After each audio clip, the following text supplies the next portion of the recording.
Bato-bato sa langit, ang matama ay huwag magalit. Common nga saying na sa kalibutan. Apan karon, applicable kayo aning tawhana. Kining sulod nga video ko ipakita sa inyo. Katong mga time setters nga nagtagna kanus sa mabalik ang Ginoo ug kanus ay ibukbo sa Ginoo ang tibok gahom sa balaang espiritu nga di napakya sa atong Disyembre 18, 2025. Iya ra pong giigo ang iyang kaugalingon. Sila mismo ang naigo niining iyahang gipamulong nga mao ni mga rason nganong di ka mabubuan sa balaang espiritu. Tara, ato tanawon. Unsa hinungdan nganong di ko maulanan? Okay, tanawon nato igsoon. Adtuan nato ang buhat 8 versikulo 18 paingon sa 23. Mao kining giingon sa pulong sa atong buhi nga Dios. And when Simon saw the true laying on the apostles' hand, the Holy Ghost was given. Sa gihapon ng igsoon nga nakita ni Simon nga pinaagi sa ilang pad, lay sa ilang kamot ang espiritu igsoon gihatag, he offered them money. Ingon niya, tagaan po ka mong kwarta. Verse 19, saying, give me also this power, tagai po kunin nyo anak ng gahom, that of whomsoever I lay hands, he may receive the Holy Ghost. Para po kung kinsan akong ilay hand, makadawat po siya igsoon sa balaang espiritu. Verse 20, but Peter said unto him, thy money perish with thee, because thou hast thought that the gift of God may be purchased with money. Ingon niya, ang kanang imong salapi, mawala na kauban nimo. Mamatay ka na kauban nimo. Nga naman, ay nagtuo ka nga ang gasto sa Ginoo, mapalit nimo pinaagi sa kwarta. Sa ato pang espiritu sa atong buhi nga Dios, di ka na mapalit igsoon sa kwarta. Diba? Di ka na mapalit igsoon. Versikulo 21, thou hast neither part nor lot in this matter. Wala kay kabahin ini. Nga naman, for thy heart is not right in the sight of God. Ngano daw igsoon nga dili sa makadawat wa say apil? Kaya ang iyang kasing-kasing igsoon atubangan sa atong Ginoo, wa nagkadimao.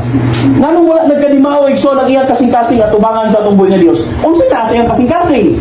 Versikulo 22, repent therefore of this thy wickedness. Ingon niya, hinusuli ka ng pagkadautan na naa sa imong kasing-kasing. Sa ato pa, kung sa akong kasing-kasing naay pagkadautan igsoon, unsa ingon sa pulong sa atong buhi nga Dios? Di ta makadawat. Unsa pa? I pray God, if perhaps the thought of thine heart may be forgiven thee.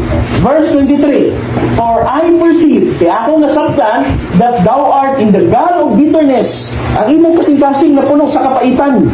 Nga naman, siguro igsoon, nagdumot ka sa imong isig katao, naglagot ka sa imong isig katao, dili imo gusto igsoon, tanggalon ka lang ang kalagot. Unsa pa? And in the band of iniquity. Naay sala sa imong kasing-kasing. So kung naay sala sa atong kasing-kasing igsoon, di ka makadawat. Kay di ta makadawat igsoon, human ibukbo sa Ginoo didto igsoon sa Disyembre 18, tuig 2025. Ang atong paglaom igsoon, wala na. Gapo. Gapo kay rason ingon sa. Unsa kay rason nga dili na to madawat ang balang espiritu karong Disyembre 18, 2025. Ibasa niya ang buhat. Actually naigo sila siyang gibasa. Posible o sila mga sala. Okay, yung gimension dito mga sala mga God. Tapos kanang pagdumot. Kana daw kunong madumtanon kag tawo iso na sa rason nga nung di ka kadawat sa gahom sa balang espiritu karong atong Disyembre 18, 2025. So bantog ra no? Bantog ra na sila kadawat, grabe sila makadumot. No? Grabe sila magdumot. Kana bitong tanan nga mga tawo nga muhawa silang grupo kay dili mo tuo silahang doktrina. Dumtan na nila. Sa unsang pagi nga dumtan, dili lang nila kwaon sa dili lang nila tanggalon sa ilahang grupo, sa ilahang relihiyon, apil pamilya, laksi. Apil emosyon tanan actually with living witness ko ana. Naman akong pamilya ron. Wala na. Kaya tungod kay wala na ko ning tuo sa ilahang doktrina nang mubalik ang Ginoo karong Mayo 15, 2026. Ning barog ko sa kamatuoran kung sa ako nasabtan ning barog ko, ning separate ko sa ilaha, pero giapil man akong pamilya og separate. No? Tapos koneksyon namo sa pamilya, relasyon wala, inahan, anak, magulang, igsuon wala na siya sa ilaha. No? Bisan gani paglingi mo agi diri sa among tungod. Di na maglingi. No? Anak grabe na sila mudumot. Unya karon mao din ang hinungdan ng dumot di ay nganong di makadawat sa balang espiritu. Nya grabe makadumot. Naunsa naman in tao ni, no? So actually mura lang nato siya og katawanan ba no.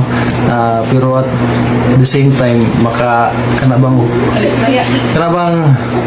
nakita nato nga December 18, 2025 wala gid siya nahitabo.